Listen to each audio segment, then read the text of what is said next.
Now, they've had titles, relegations, European football and even the odd murder down the years. Life's never been dull at Harchester United, but the Sky One favourite dream team comes to an end this weekend. We've been allowed behind the scenes at the Dragon's Lair as the cameras roll one last time.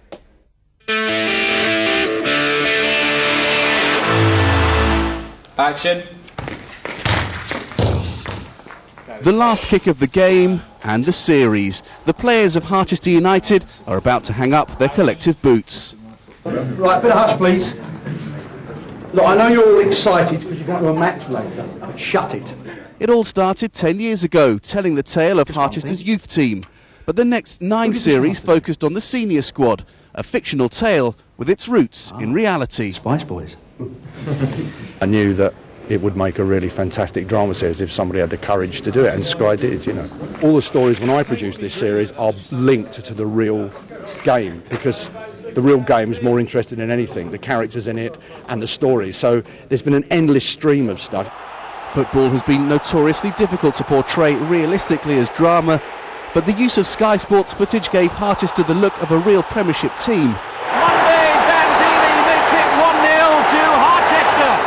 And the actors, the chance to live a dream.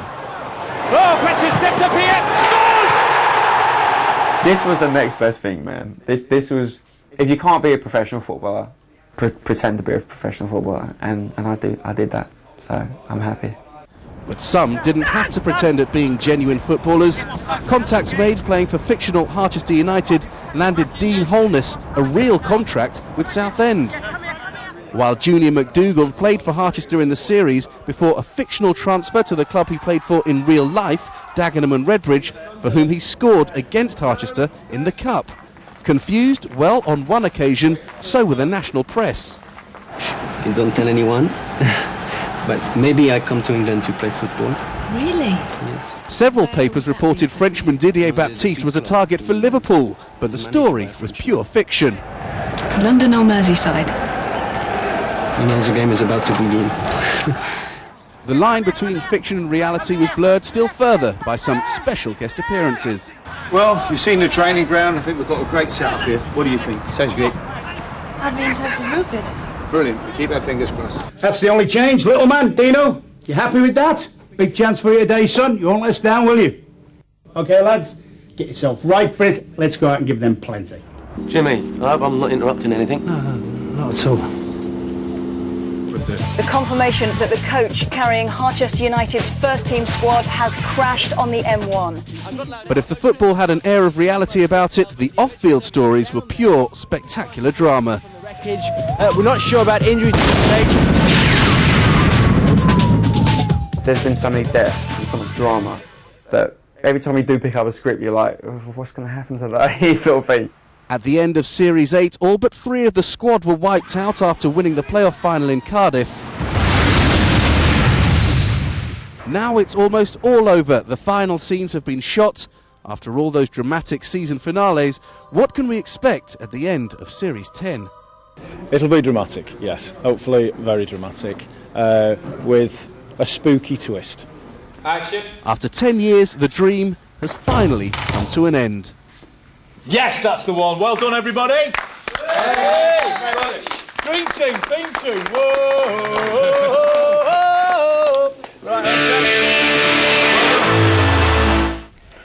I can't believe it's ending. It's an absolute nightmare. Terry Kiely, delighted to say, is with us in the studio. Fletch. I can't call you. Can I call you Fletch? Just Fletch? Of course you can. Wonderful. How much like your real character are you? I'm nothing like him. I look like him a lot, but I'm nothing like him, no. I'm a nice guy. Now, it's right, if you hadn't have been killed... As you do, yeah. Which is always a bit of a downer, isn't it? Yeah. I mean, you haven't been killed, you would have been up for a testimonial this year, wouldn't you? I reckon. I think he's been there a long time, do you know what I mean? But like you say, he got killed. Quite violently, may I add. But no, I've had some good years there. It was good. What's been your highlights? My personal highlight was going over to Mallorca to play for Real Mallorca. You know, that was a great touch. You know, I got to train with the team, and I actually went to West Ham. I mean, not West Ham, Wembley with the Harchester team. We won the FA Cup, I took my brother Aaron there. He'll like that because I mentioned him on TV. He'll love that. Did you play for Mallorca? Yeah. Well, my character did. It was fabulous. It was brilliant, man. Out in the sunshine. Great. We've got some highlights. Here are your best bits. Yes, as they say in TV world. Okay. We'll have a little look at this. Here he is, Terry or Fletch in action.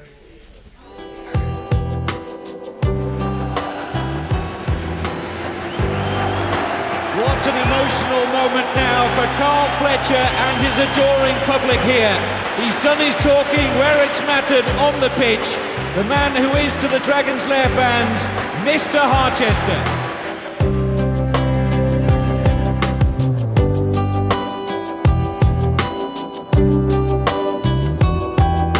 Just 2 minutes left now. Here's Karl Fletcher. Fletcher, goal! The man has done it again. When you need a crucial away goal in Europe, call for Karl Fletcher.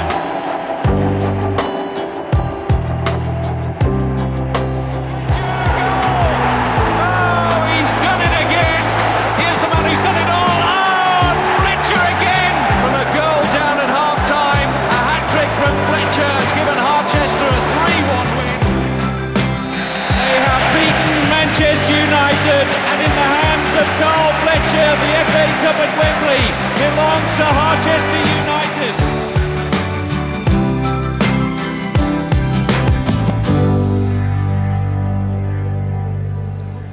Look at that, the changing hairdos and the career. Wipe a little tear away. Yeah. Thank you. I mean, what is it really like to do the programme? It must be great. It must almost... You're there sort of training during the week, aren't you, with your mates, and it must almost be like being a player. It's unbelievable, man. I mean, you know, you get to play football all day, you know, you hang out with your best mates, look at beautiful women all day. I mean, what guy wouldn't want a job like that, basically? What about making football look real on film? What's the secret to it? Well, the authenticity of the programme actually went down to Andy Answer. He was an ex-pro himself, played for Brentford, Crystal Palace. The guy really wanted every tackle to look real, every pass, you know, to be zippy. Do you know what I mean? You know, in the training processes, you know, if we didn't get it right, we had to keep hammering it to get it right. I mean, hopefully it showed that on TV. And he's been involved with a couple of other films as well, hasn't he? He's made a niche out of this, hasn't he? Yeah, I mean, I think he's the best in the business, basically. I ain't ashamed to say that. He's a good mate of mine as well. But but when you take a shot, the goalkeeper's got to miss it. So the goalkeeper's got to be acting pretty well as well. Yeah, but it's down to you to be able to hit it good enough for the goalkeeper to miss it. Do you know what I mean? The goalkeeper's got to dive in the right direction, and if he saves it, you've got to do it again, because, like, you know, it has to look real. You know. But sometimes a goalkeeper misses it on purpose. If you're Jamie Parker and you're taking those bungs, was he a mate of yours, Jamie? Yeah, of course. What in real life? Yeah. Jim. Yeah, Jim's a good mate of mine. To me, it's Jamie. I mean, there's no one else. Ain't that nice? You're not slightly worried about being typecast now, are you? Are you getting other jobs that are nothing to do with it, or is everyone going, oh, let's have a look at it? Oh, he's a footballer there. No, yeah. I mean, I've played other characters. I mean, who aren't footballers, obviously. You know, I've always good at playing like a little rogue or whatever, but a lovable tyke. Yeah. No, I mean, you know, I'm only young. Do you know what I mean? So I've got many years ahead of me in the acting game. Do you know How old are you? 31. So in acting terms, that's young. But is there a feeling now that, you know, a bit like leaving school, that, you know, that's all been closed down now, Dream Team will no longer... Is there a bit of sadness there that, you know... Of course. I mean, I started when I was 21, you know, it's been 10 years. You know, when you look at those clips, it's like, oh my God, I remember that. I remember that first day on set and how nervous you was, and, you know, it's sad to say goodbye, but everything has to come to an end. It does. Yeah. Sorry to say, but thank you very much for coming in. That's lovely. Sharing your memories. Cheers. They're your best bits. Thank you.